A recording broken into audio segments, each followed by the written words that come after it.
Olá pessoal, meu nome é Marcos Felipe. Hoje estou apresentando o seminário da matéria Financiamento dos Transportes, professor Giordani.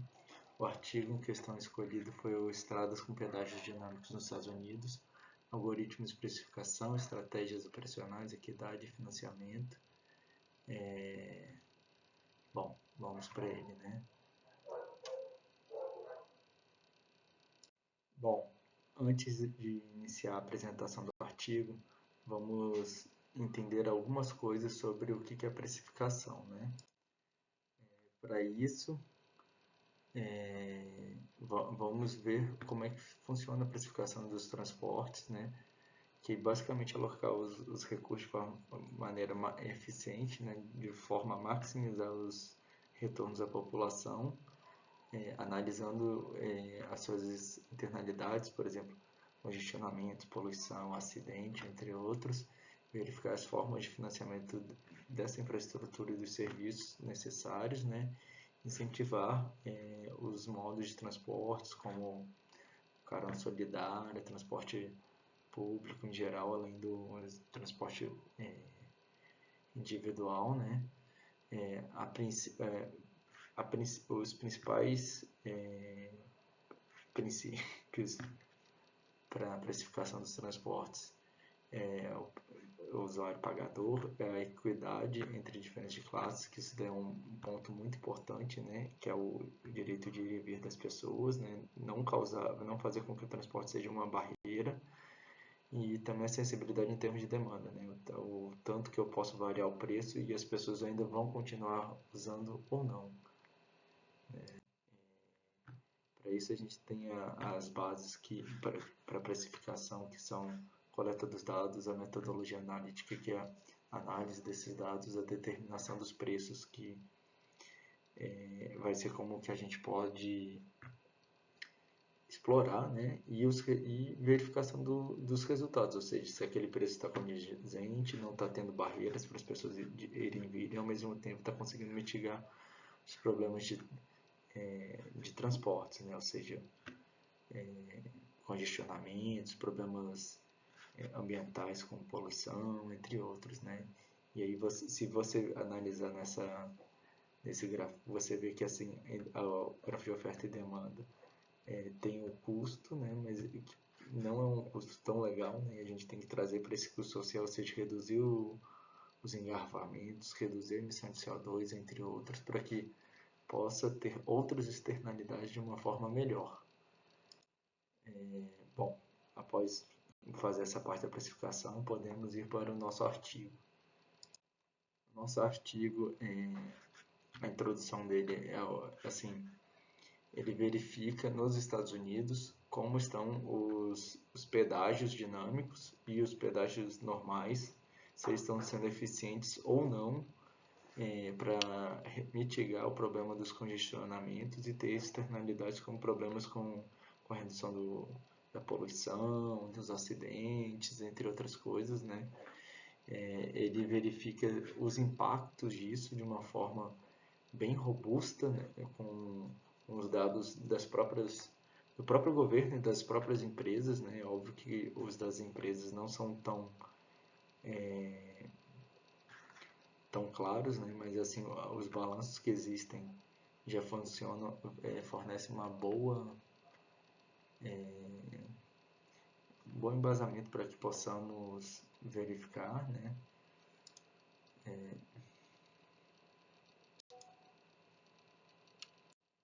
O objetivo do estudo ele visa avaliar o desempenho das estradas com pedágios dinâmicos, principalmente, mas ele ainda faz uma análise ali da parte dos pedágios prefixados, né? Analisa os impactos financeiros, ambientais e sociais, e também ele verifica como as parcerias públicos-privadas estão agindo nesse sistema de pedágios, se está fomentando ou não. A metodologia utilizada foi a revisão das literaturas sobre precificação dinâmica, foram as análises financeiras e operacionais do próprio governo e das empresas que estão operando esses pedágios, né? O estudo também visou a implementação das PPPs e isso daí teve algum dado diferente, né? E aqui, né, nessa tabela a gente verifica como são mais ou menos os preços, né, dos dados levantados, onde você tem os fixed tools, ou seja, os pedágios prefixados, ou seja, tem uma quilometragem e aquele valor por aquela milhagem é prefixado, e você tem a parte dos pedágios variáveis, né? Com uma tabela dinâmica, né? Essa é uma tabela dinâmica mais simples, onde você só tem o valor da milha no momento de pico e o outro fora do momento de pico, justamente para você reduzir os congestionamentos, né? Então, fazer com que as pessoas acessem essas vias em momentos diferentes, porque possam ter uma redução, né, do congestionamento. Tanto é que você verifica ali a Califórnia, no momento de pico a milha está na faixa de 64 cents e fora dele 34. Aí você pega o Texas, tem no momento de pico 58 cents e fora do pico 8 cents. Então você vê que ele leva bastante para inibir que o pessoal passe naquele momento, só se for uma coisa muito necessária, né? Até mesmo para obrigar, né? E mais à frente será verificado que vão utilizar outras formas, como se você usar o carro de uma forma com mais de uma pessoa, ou duas pessoas, ou três, isso daí tem uma redução considerável nas taxas. Bom, os principais resultados, né, foi verificado, conforme a tabela também, né, que onde foi aplicado o pedágio dinâmico, houve uma redução significativa dos congestionamentos, justamente por esse preço elevado, né, mas na hora que você eleva esses preços, você tem problemas porque tem pessoas que não têm uma renda tão alta como as outras, então às vezes você vai estar inibindo a pessoa basicamente do dirigir e vir. Então você tem que fazer com que isso daí também seja ponderado, né? O governo ele está atento a isso, os Estados Unidos eles estão atentos a isso aí, até que cada estado teve uma tática, uns receberam um cartão com $25 para incentivar também, outros deram alguns outros horários para que pudessem ir, ou então outros deram alguns 15 dias de passagem livre, ou então algumas horas para que possa usar ao longo do mês, para que isso daí fosse mitigado. Mas isso daí se demonstrou não tão eficiente para o pessoal de baixa renda. Nos modelos de financiamento, foi verificado que 37% das rodovias com pedágio dinâmico são financiadas pelas PPPs, né? Além disso, né, houveram também empréstimos do TIFIA, que o TIFIA nada mais é do que como eles chamam de Transportation Infrastructure Finance and Innovation Act, que basicamente ele deu uma melhorada na parte do financiamento, deu uma flexibilizada para fazer outras formas de financiamento dos transportes, não só uma taxa fixa que cobre, né, para justamente fomentar essas barreiras, né? Isso daí até um pouquinho ali do que foi o que aconteceu no Brasil, né, para fazer uma ponte, porque teve a lei de Joper, né, onde todos os impostos do pneu, do combustível, dos carros iam só para o financiamento da infraestrutura rodoviária no Brasil.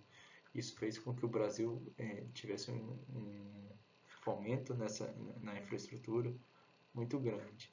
É óbvio que você tem que fazer outras coisas, né? Mas teve um foco muito grande nessa parte dos transportes, né? Também cada modelo, porque teve a parte da taxa de pedágio dinâmico ou não, tiveram resultados diferentes, né? Tanto é que você vê nesse gráfico que tem aí quais são os financiamentos que são convencionais e quais são os financiamentos que são por PPPs, né? Você vê que houve um grande fomento, né? Principalmente de 2010, quando teve o TIV, teve um impulso muito grande depois disso, né? Sobre os desafios desse estudo, né?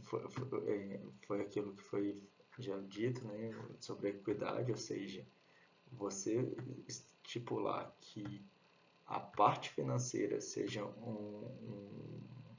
uma barreira, você faz com que principalmente as pessoas de baixa renda sofram bastante, porque normalmente eles têm veículos com uma tecnologia bem mais defasada, porque eles são veículos mais velhos, você tem uma população que normalmente é mais carente, então às vezes não, se você subir muito o preço, eles não vão poder fazer as coisas simples de até ir no médico, então isso daí é um problema de saúde pública, né? Isso daí tem que ser mitigado ao mesmo tempo que a gente inibe para que faça com que as políticas públicas, as pessoas passem a usar outras formas de locomoção, como o transporte público, então caronas compartilhadas, entre outras coisas dessa forma, né? Bom, e concluindo, no artigo em si ele conclui que as estradas onde foi aplicado pedágio dinâmico foi sim eficaz na redução dos congestionamentos. Ele verificou na parte do financiamento também que as PPPs também foram um fator de fomento aos projetos de infraestrutura rodoviária, de aumento das rodovias e tudo mais. Só que ao mesmo tempo tem que continuar monitorando para que não se exceda esses valores, para que as pessoas ainda possam ir e vir sem grandes problemas, né?